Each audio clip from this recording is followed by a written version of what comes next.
प्यारे बच्चों, good evening. आज हम लोग पढ़ेंगे हम परिसंचरण तंत्र के बारे में। परिसंचरण तंत्र में दो प्रकार से आता है, श्वसन और उत्सर्जन। तो पहले हम श्वसन से संबंधित कुछ महत्वपूर्ण तथ्य देखेंगे। मनुष्य के श्वसन तंत्र में दो मुख्य अवयव होते हैं, श्वसनाल तथा श्वसनांग। तो अगला पॉइंट देखिए, श्वसन नाल में वह नासा छिद्र, नासा गुहाएं, ग्रशिका, श्वसनाल सम्मिलित होते हैं। श्वसन अंग की एक जोड़ी फेफड़े होते हैं। अगला पॉइंट है, नासा गुहा से गुजरने वाली वायु गर्म, नम, कीटाणु रहित तथा स्वच्छ होती हैं, जिससे फेफड़े स्वस्थ हो रहते हैं। अगला है, स्वर यंत्र श्वसनाल का बृहद ऊपरी भाग होता है। अगला पॉइंट है, प्रत्येक फेफड़ा को दो फुस्फुसीय कलाओं में बंद रहता है। आगे देखते हैं प्यारे बच्चों। अगला पॉइंट है, फेफड़ों के अंदर श्वास नली श्वास नलिकाओं में विभक्त रहती है। प्रत्येक श्वास नलिका वायु नालों में विभक्त होकर वायु कोशों में प्रवेश करती है। अगला पॉइंट है, श्वासोश्वास में निश्वासन तथा निश्वासन संतुलित होते हैं। अगला पॉइंट है, फेफड़ों में वायुमंडलीय ऑक्सीजन का रक्त की कार्बन डाइऑक्साइड में विनिमय वाह श्वसन कहलाता है। अगला पॉइंट है, आंतरिक श्वसन में कोशिकाओं में भोजन का। आगे है परिवहन या ट्रांसपोर्टेशन। परिवहन एक जैव प्रक्रम है जो आवश्यक पदार्थों को सभी भागों में ले जाता है, जिससे वे शरीर के समस्त कोशिकाओं में पहुंच सके।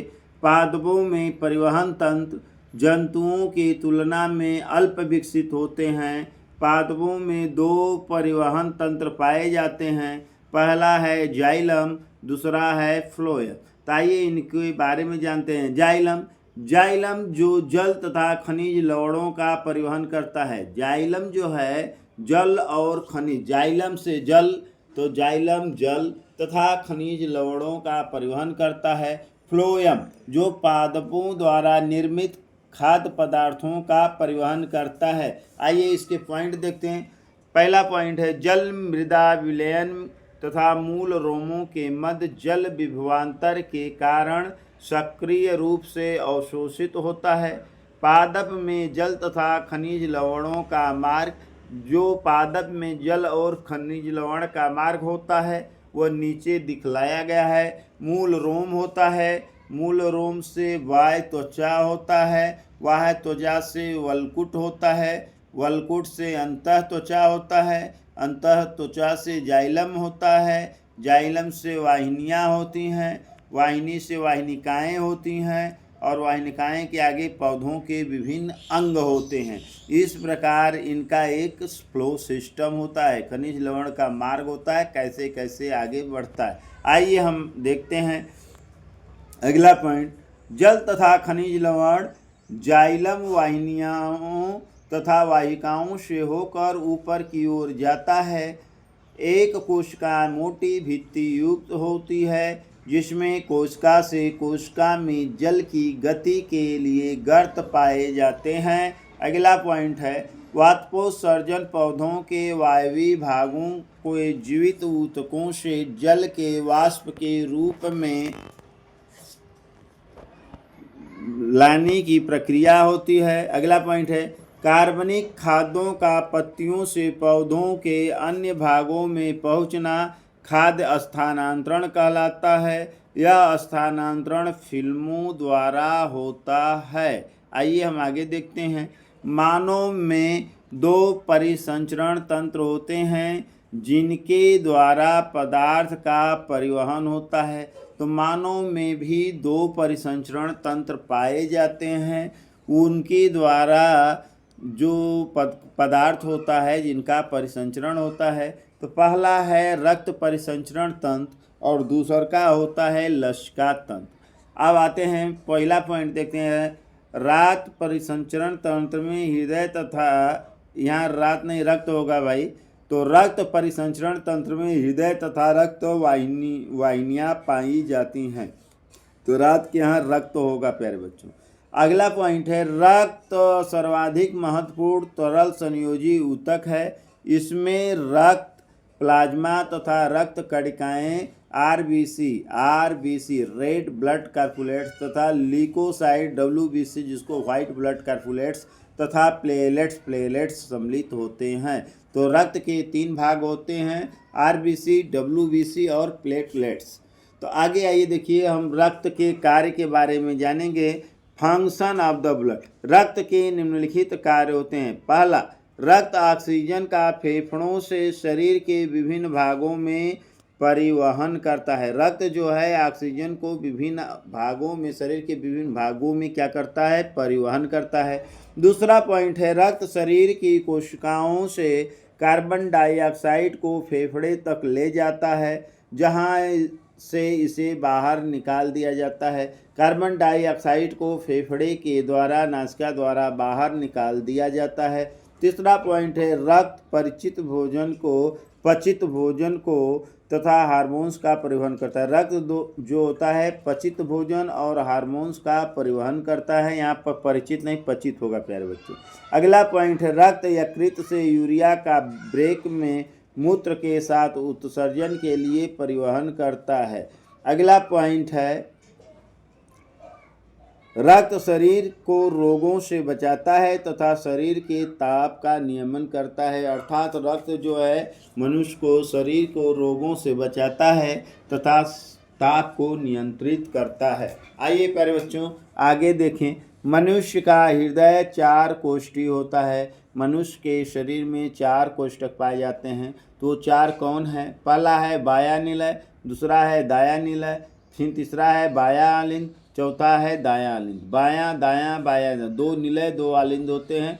तो 2 निलय 2 आलिंदों को मिलाकर 4 प्रकोष्ठ बनते हैं। तो इस प्रकार मनुष्य के हृदय में 4 प्रकोष्ठ पाए जाते हैं या 4 प्रकोष्ठ होते हैं। अगला पॉइंट देखते हैं। मनुष्य के हृदय में दोहरा परिसंचरण तंत्र होता है। दोहरा परिसंचरण तंत्र का तात्पर्य है एक ब्लड को ले जाने वाला और दूसरा ब्लड को ले आने वाला। अगला पॉइंट है धमनियाँ मोटिवेशन वाली रक्त वाहिनी होती हैं जो ऑक्सीजन जनित रक्त को शरीर के विभिन्न भागों पर ले जाती है। धमनियों के द्वारा रक्त शरीर के हृदय से शरीर के विभिन्न अंगों तक पहुंचाया जाता है। तो हमारा शुद्ध रक्त किसमें बहता है प्यारे बच्चों?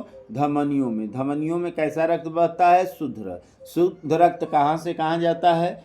शुद्ध रक्त हृदय से शरीर के विभिन्न अंगों तक जाता है। अगला पॉइंट है केशिकाएं पतली भित्ति वाली होती हैं जो रक्त शिराओं को धमनियों से जोड़ती हैं। तो जो केशिका होती हैं बहुत पतली भित्ति होती है जो रक्त शिराओं को धमनियों से जोड़ती हैं। अगला है पतली भित्ति वाली रक्त वाहिकाएं होती हैं जो शरीर के विभिन्न भागों से ऑक्सीजनित रक्त को वापस हृदय में ले जाती हैं। तो जो रक्त हृदय की ओर जाता है वह शुद्ध रक्त होता है, अर्थात उस रक्त में कार्बन डाइऑक्साइड मिला होता है। आइए हम अगला पॉइंट देखते हैं। हृदय स्पंदन रक्त का मानव शरीर में परिसंचरण करता है। क्या कह रहा है प्यारे बच्चों? हृदय स्पंदन रक्त का मानव शरीर में परिसंचरण करता है। अगला पॉइंट है ऑक्सीजन धारण करने वाला रक्त शुद्ध रक्त कहलाता है, जबकि अशुद्ध कार्बन डाइऑक्साइड होता है। तो शुद्ध रक्त में ऑक्सीजन होता है, अशुद्ध रक्त में कार्बन डाइऑक्साइड होता है। अगला पॉइंट एक धमनी का इसमें रक्त के बलपूर्वक प्रवेश से प्रसारित होना नाड़ी कहलाता है। आराम के समय वयस्क की नाड़ी दर जो होता है 72 से 78 प्रति मिनट होता है। कृत्रिम पेसमेकर स्पंदन जनक होता है जिसे शरीर में हृदय स्पंदन को प्रारंभ करने के लिए लगाया जाता है।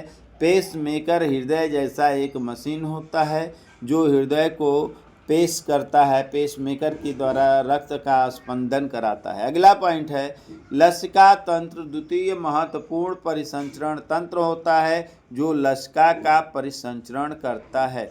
अगला है लसिका में विशेष प्रकार की श्वेत रक्त कणिकाएं होती हैं जिन्हें लिम्फोसाइट कहते हैं। ये संक्रमण तथा रोगों से लड़ने में सहायक होती हैं। आइए हम आगे की ओर देखें। तो अगला पॉइंट हमारा है उत्सर्जन, एक्सरेशन। एक जीवधारी द्वारा शरीर में से विषाक्त पदार्थों के निष्कासन का प्रक्रम उत्सर्जन कहलाता है। तो उत्सर्जन वह अंग होता है जिसके द्वारा विषाक्तकारी पदार्थों को शरीर से बाहर निकाला जाता है। अगला पॉइंट है वर्ज्य पदार्थ। नाइट्रोजन पदार्थ जैसे अमोनिया, यूरिया तथा यूरिक अम्ल, कार्बन डाइऑक्साइड, वर्णक, अकार्बनिक लवण तथा जल का आधिक्य होता है। अगला पॉइंट है पादपों द्वारा निर्मित मुख्य वर्ज्य पदार्थ कार्बन डाइऑक्साइड, जल वाष्प तथा ऑक्सीजन, लवणों का अधिक, लेटेक्स, गम या गोंद, कैल्शियम ऑक्साइड तथा अन्य विषैला पदार्थ होता है। पादप इन पदार्थों से छुटकारा पाने तथा दाल गिर कर तथा फलों को गिराकर गिरा पाते हैं, मतलब कि इनके अवशिष्ट पदार्थों से छुटकारा पाने के लिए पत्तियां गिरा देते हैं, ये पौधों के लिए है। अगला पॉइंट है मानव में उत्सर्जन तंत्र एक जोड़ी वृक्कों, एक जोड़ी मूत्र वाहिकाओं, एक मूत्र तथा एक मूत्र मार्ग से बना होता है। तो मानव का उत्सर्जन तंत्र जो होता है उसमें एक जोड़ी वृक्क होते हैं तथा वृक्कों की किडनी की संख्या 2 होती है, एक जोड़ी मूत्रवाहिकाएं होती हैं बाएं और दाएं, और एक मूत्र से तथा दूसरा मूत्र मार्ग से बना होता है, जिसको हम उत्सर्जन तंत्र कहते हैं। आइए हम आगे की तरफ देखें प्यारे बच्चों। तो वृक्कों का रक्त में विषाक्त पदार्थ यूरिया लवणों तथा जल के अधिक को निष्कासित करना तथा इन्हें मूत्र के रूप में उत्सर्जित करना है।